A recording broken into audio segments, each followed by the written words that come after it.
Welcome back to Talk About It in English. Today we are going to build an emergency break for your English conversations.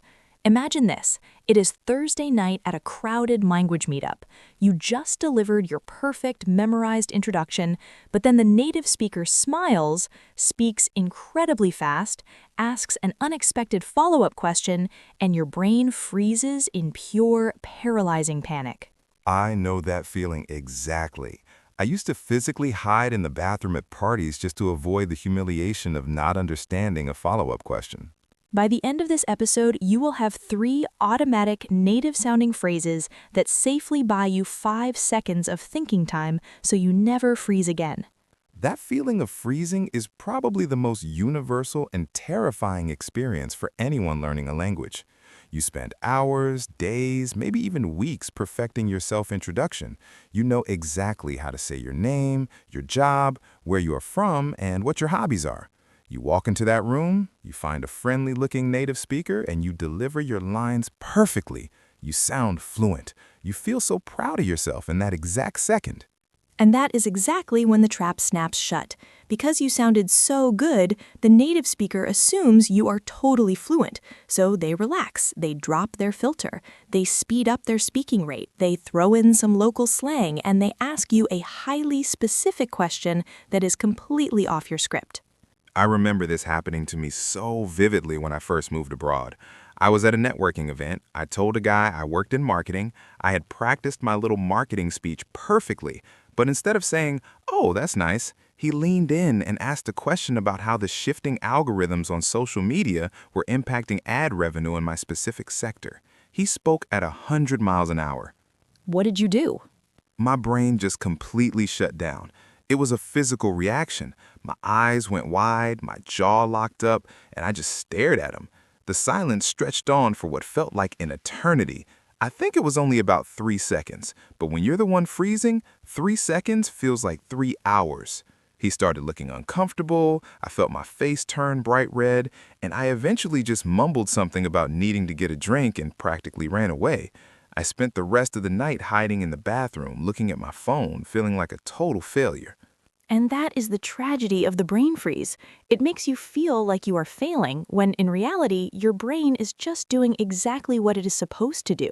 It's trying to translate a massive block of unexpected information.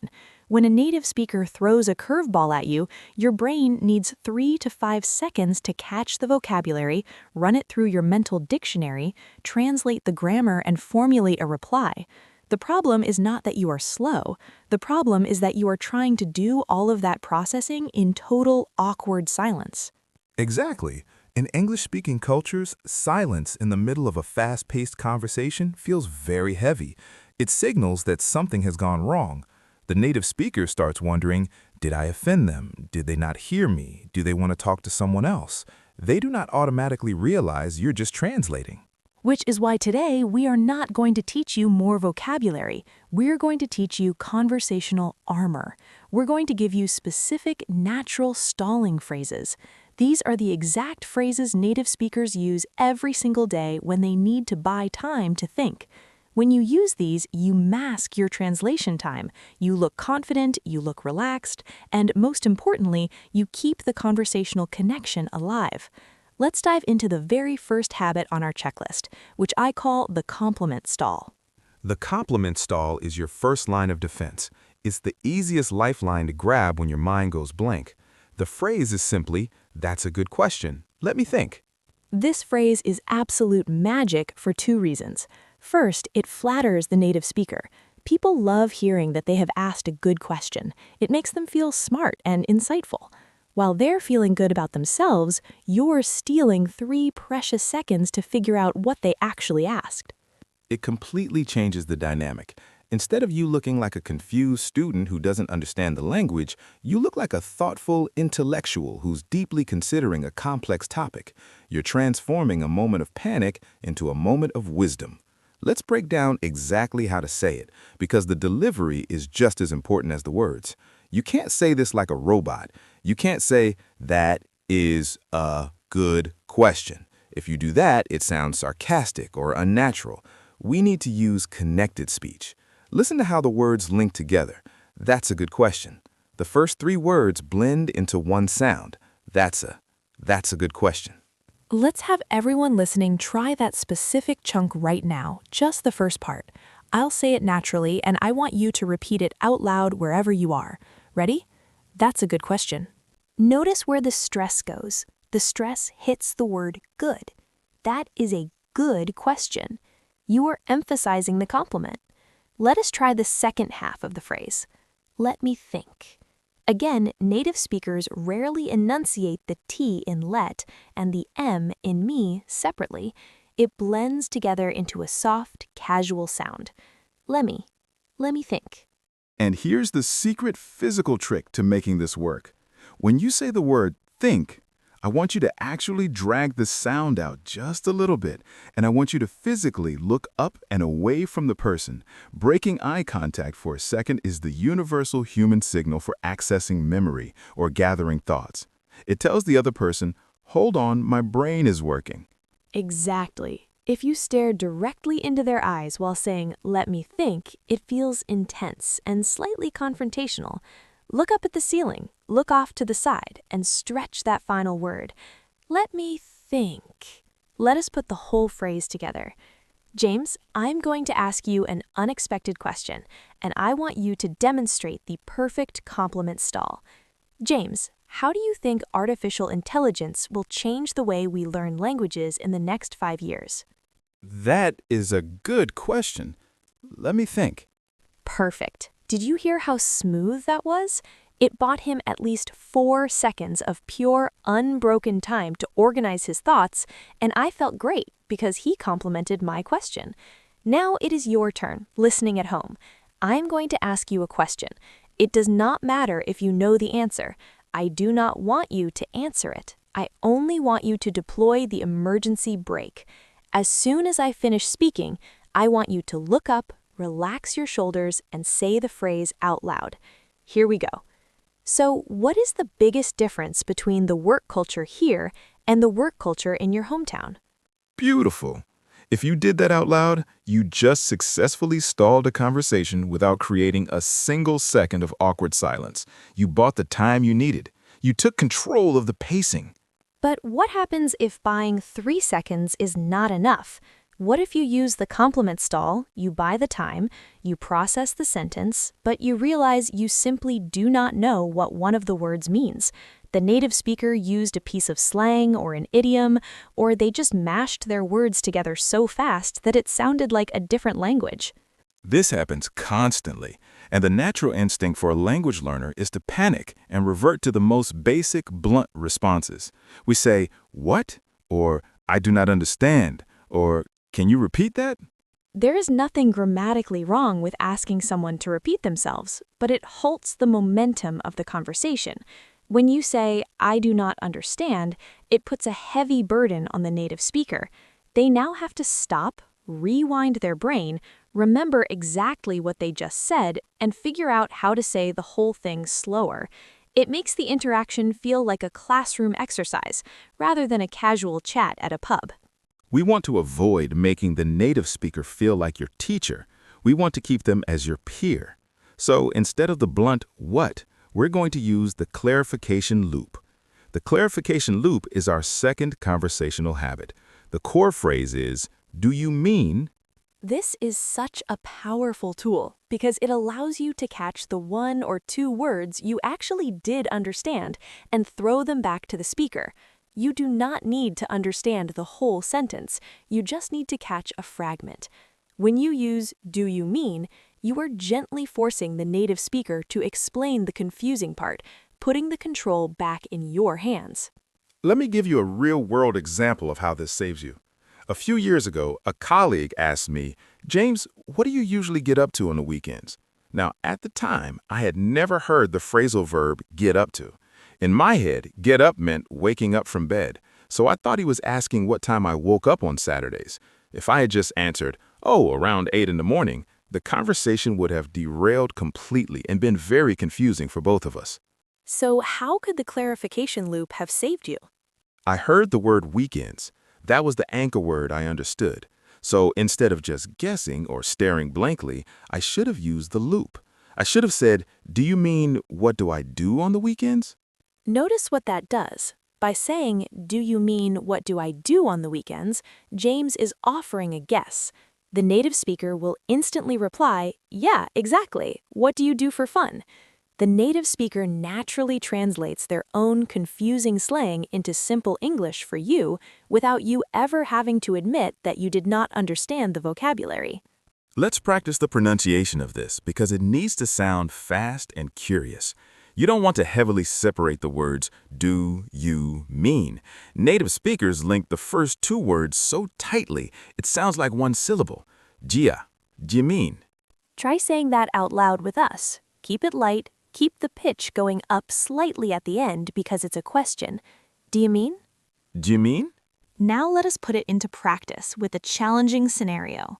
Imagine you are at that language exchange event. A native speaker is talking to you about housing, and they say something really fast with an idiom.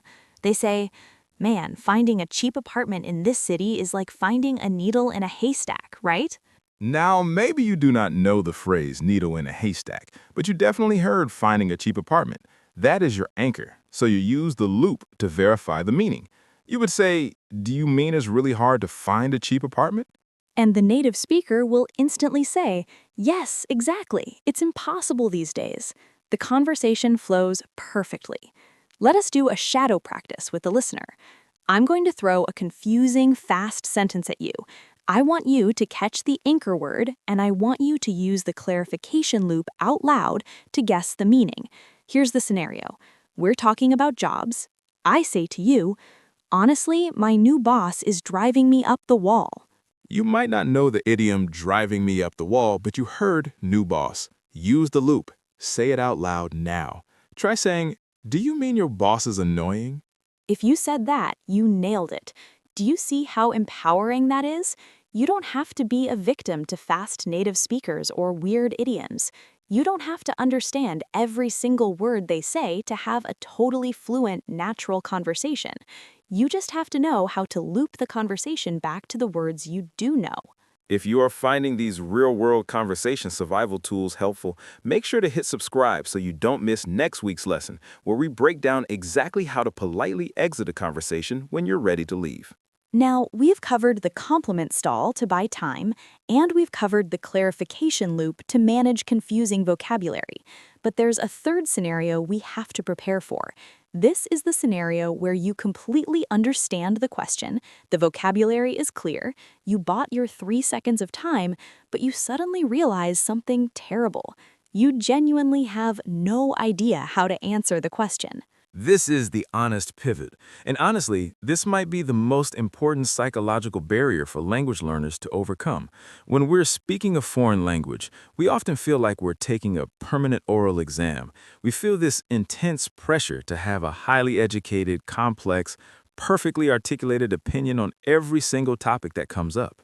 Exactly. Because you're an intelligent adult in your native language, you want to project that same intelligence in English. So when someone at a party asks you a deep question about the political climate in your home country, or your thoughts on the global economy, or even just a detailed question about a movie you vaguely remember, your instinct is to force an answer. You try to build these massive, complex sentences using vocabulary you're not comfortable with, and you end up getting completely tangled in your own words. I've ruined so many good conversations by doing exactly this. Someone once asked me about the history of the public transit system in my home city. I knew nothing about it. Even in my native language, I would have had no idea what to say, but because I was speaking English, I felt like I had to prove my fluency. I spent 5 minutes stumbling over words, trying to invent a historical narrative, sweating profusely, and boring the poor guy to death. The secret that native speakers know, which language learners often forget, is that it's completely acceptable to not have an opinion. You don't have to answer every question. You're allowed to gracefully decline a topic. And the most natural, polite way to do this in English is to use our third habit, the honest pivot. The phrase is, "Actually, I haven't really thought about that." It's such a beautiful, simple sentence. Actually, I haven't really thought about that. It does not make you sound unintelligent. It does not make you sound like your English is bad. It simply tells the listener that this specific topic does not occupy space in your brain. It immediately releases all the pressure. The key to making this phrase work is the very first word, actually. We use actually here as a conversational shock absorber. It softens the rejection of the question. If you just look at someone and say, I have not thought about that, it can sound quite aggressive or dismissive. It sounds like a brick wall. But when you put actually at the front, it turns the brick wall into a gentle cushion. It is critical that you pay attention to the intonation of the word actually here. You want your pitch to rise slightly on the first syllable. It should sound friendly and light. Actually. Listen to how Lily does it. Lily, what is your stance on the recent changes to the international trade regulations? Actually, I haven't really thought about that. See how her voice went up slightly at the beginning? It sounds completely conversational and non-threatening. Let's practice that specific intonation together. I want you to say the word actually out loud right now with a slight smile on your face, raising your pitch. Ready? Actually. Now let's do the full phrase. Pay attention to the rhythm. The words haven't really link together smoothly. Actually, I haven't really thought about that. Say it with me. Actually, I haven't really thought about that. When you deploy this phrase, you must immediately follow it up with a pivot. You cannot just say the phrase and stare at them, because then you have created a dead end. You need to bounce the conversational ball back to them. The easiest way to do this is to simply reverse the question. Exactly. You say, actually, I haven't really thought about that. What do you think? Or, actually, I haven't really thought about that. What is your take on it?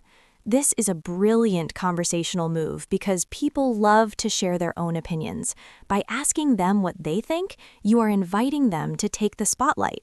You get to step back, relax your brain, listen to their English, and let them do all the heavy lifting for the next few minutes.